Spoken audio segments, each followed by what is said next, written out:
Эмне үчүн сөз эркиндиги журналисттерге гана эмес, баарыбызга тиешелүү. Өткөн саныбызда саясат деген эмне? Ал биздин жашообуздун дээрлик бардык тармактарын камтый турганы боюнча сөз кылганбыз. Биз колдонгон контент бул да саясат. Мамлекеттик каналдар өлкөнүн бюджетинен каржыланат. Чыгарылыштарында президент менен депутаттардын ийгиликтери тууралуу көп айтылат. Жана ал үчүн жакшы акча алышат. Это событие поистине можно назвать историческим. Аяна Дюшикеева расскажет подробнее об этом историческом событии. Это историческое событие, не меньше. Кыргызстану наконец возвращен Кумтур. Маселен, өткөн жылы УТРКга 421 миллион сом бөлүнгөн. Мамлекеттик каналдар журналистик этиканы бузуп, үгүт иштерин жүргүзүп жатат деп бир нече сынга да калган. ЛТР казинону колдоп 14 сюжет даярдаган. Ал эми казинону мыйзамдаштырууга каршы болгон активист Адилет Балтабай бир айга СИЗОго камакка алынган. Биздин өлкөдө сиз интернеттеги билдирүүлөр жана лайктар үчүн да камалып кетишиңиз мүмкүн. Мыйзам деңгээлинде бийлик тарабынан бурмаланган беренелер бар. Бул УКМКнын тергөө иштерин баштоосуна себеп болушу мүмкүн. Маселен, экстремизмге каршы күрөшүү боюнча мыйзамда экстремисттик ишмердүүлүк категориясына кире турган аракеттердин тизмеси бар. Эгер мен Facebook'a бийлик иштебей жатат деп жазып, аткаминердин кызматтан кетишин талап кылсам, бул экстремизм катары саналабы? Анткени 2018-жылы жергиликтүү университеттин мугалими шаардын архитектурасын тууралуу пикирин билдирген Facebook'тагы посту үчүн жоопко тартылган. Улуттук коопсуздук боюнча мамлекеттик комитет муну улуттар аралык кастыртты козутууга чакырып катары баалады. Журналисттер коомдук көзөмөлдүн дагы бир жолу. Алар адилетсиздикти, коррупционерлерди, схемаларды, айрым чиновниктерди өлкөбүздүн мамлекеттик бюджетин кантип тоноп жатканын жарышат. Мамлекеттик казына биздин салык төлөөчүлөрдүн эсебинен толукталууда. Жана бул акчага алар өлкөнүн инфраструктурасын, жашообуздун сапатын жакшыртышат. Бийлик МКны колдойбуз, дос, душман деп бөлбөйбүз дегени менен жыл башынан бери катар журналисттер, активисттер суракка чакырылып, айрымына кылмыш иши козголгон. Болот Темиров Камчыбек Ташиевдин туугандары боюнча иликтөө иштерин жүргүзгөндөн кийин дароо милиция жана атайын күчтөр тарабынан камакка алынган.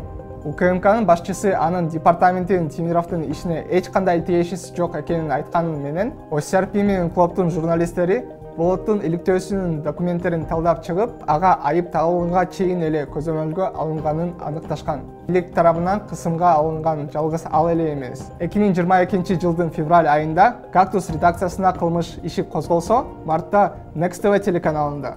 Апрелде Темировго дагы 4 кылмыш иши козголгон. Июнь айында казинолорду мыйзамдаштырууга каршы соц тармактарда ою билдиргени үчүн Адилет Балтабай кармалган. 13 жаштагы кызды 2 милиционер менен күзөтчү зордуктаган окуядан кийин бийлик өлкөдөгү көйгөйлөрдү чагылдырган маалымат каражаттарын активдүү күнөөлөй баштады. Эдил Байсаловдун айтымында резонанстуу жаңылыктар элди уландырат, стресске батырат. Кандай деп ойлойсуз? Элди ким стресске батырат? Маалымат каражаттарбы же бийликпи? Комментарийге жазып коюңуздар. Андан соң Байсаловдун шефи балдарга карата зордук зомбулук боюнча түшүндүрмө берди. Ошентип, Акылбек Жапаров мындай кабар туристтерди чочутат деп эсептейт. Ал журналисттерге жаман кабарларды кичине тамга менен жазууну же такыр эле жашырууну сунуштады.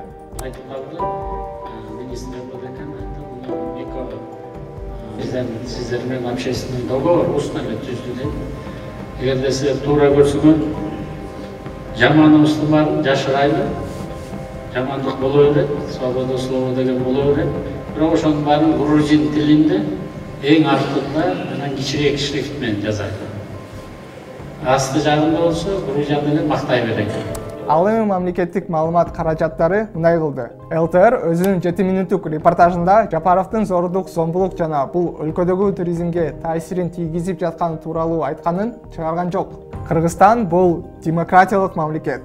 Демек, бийликтин негизги булагы бул эл. Кээ бир аткаминерлерге ыңгайсыз маалыматты жашыруу бул цензура. Ал сөз эркиндигини түздөн-түз бузулушуна кабар берет.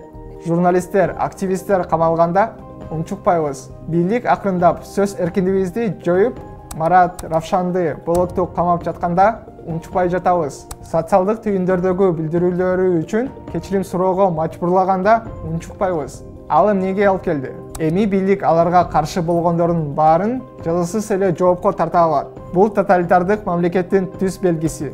Бийликтин кетирген катачылыктарын ачык айтуудан коркпошубуз керек. Кыргызстан карапайым элге ыңгайлуу өлкө болуш керек. Барыңарга рахмат. Көрүшкөнчө.